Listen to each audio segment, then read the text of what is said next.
გამარჯობა, წარმოგიდგენთ ქართლოსის ძმის ეგროსის ჩვენს მიერ დადგენის სახელის ეტიმოლოგიას. თეიმურაზ ბატონიშვილი, ბოჩის საკუთარი ღმერთი იყო უძველეს და ქართველთა.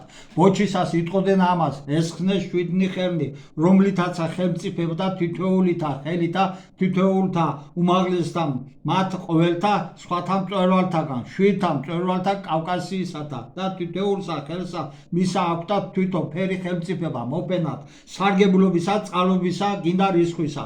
ანუ ბოჩის ბორჭყალი შვიდი მკლავი განასახიერებდა ქართლოსისა და მისი 6 ძმის მმართველობის. ამაზე გვაქვს ვიდეო ჩაწერილი და გთხოვთ უყუროთ, რომელთაგან თეიმურაზ ბატონიშვილი ასახელებს მმართველობის სამ ფორმას: სარგებლობისას, წყალობისას და რისხვისაო. ესე იგი, ერთ-ერთ ძმას, ანუ ბოჩის ხელს ჰქონდა რისხვის ხელმწიფებაო. ასეთი აღმოჩნდა ეგროსის სახელის ეტიმოლოგია. სახელში გაბრაზების რისხვის მნიშვნელობა იკითხება.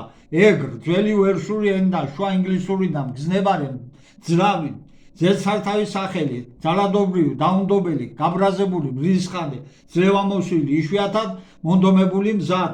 ახლა შუმერულიდან ეგირ, მრისხანე, ძლევამოსილი, ქართლოსის ძმა ეგრ. მაშასადამე ეგრ ეგროსი ყოფილა მრისხანების ანდაც ძლევამოსილების ხელმწიფებით, ანუ მმართველობის ამ კონკრეტული სეგმენტით აღჭურვილი.